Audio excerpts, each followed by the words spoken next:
شربت مفرہ الارواح گرمی کا توڑ۔ اعوذ باللہ من الشیطان الرجیم، بسم اللہ الرحمن الرحیم۔ ادویات میں تاثیر پیدا کرنا مالک کائنات کی مہربانی ہے۔ وَإِذَا مَرِضْتُ فَهُوَ يَشْفِينِ۔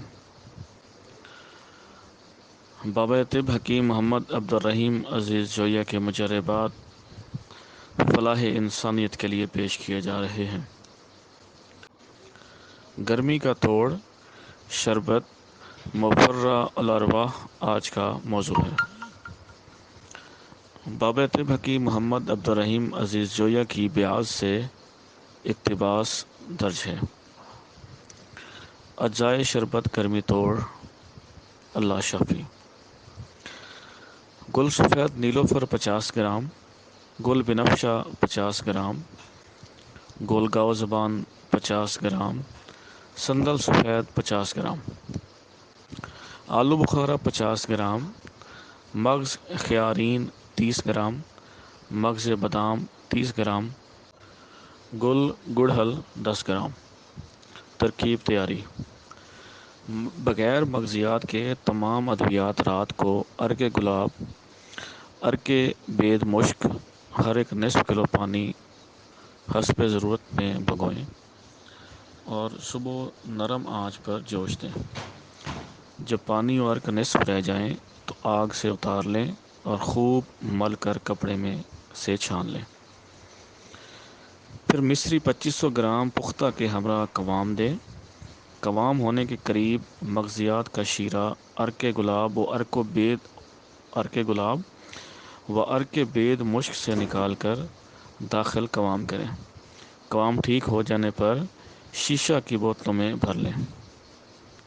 فوائد: شربت مفرہ الارواح جسمانی امراض سے نجات بخشنے کے علاوہ موسم گرما کے جملہ قدرتی نفسیاتی امراض مثلاً زیادتی پیاس، لو لگنا، گھبراہٹ، گرمی جگر، بخار، نکسیر، دل کی یاس انگیزی، بیزاری، چڑچڑاہٹ، وحشت، پریشانی اور برجان درویش قسم کے غصہ و قہر کو ذہنی سرور، کیف اور آسودگی طبع میں تبدیل کر دیتا ہے۔ غرض ہے کہ جملہ امراض گرما کے لیے پیام راحت اور ذریعہ سکون ہے۔ نیز رمضان المبارک میں سحری و افطاری کے وقت شربت مفرہ الارواح کا استعمال گرمی کی شدت حیران کن حد تک کم کر دے گا۔ مختلف امراض میں استعمال کی صورت میں شربت مفرہ الارواح کا خوراکوں کا درمیانی وقفہ طبیب کی ہدایات سے کم و بیش کیا جا سکتا ہے۔ عرصہ دراز سے معمول مطب اور صدری مجربات سے ہے۔ الراقم حکیم محمد عبدالرحیم عزیز جویہ بن غلام محمد جویہ، مالک دواخانہ مقام مولے پور، تحصیل کبیروالا، ضلع خانیوال۔ اللہ آپ کا اور ہمارا حامی و ناصر ہو۔ حکیم حسین احمد جویہ، ولد حکیم محمد عبدالرحیم عزیز جویہ، دواخانہ الرحیم عجائبات حکمت، مولا پور، تحصیل کبیروالا، ضلع خانیوال، پنجاب، پاکستان۔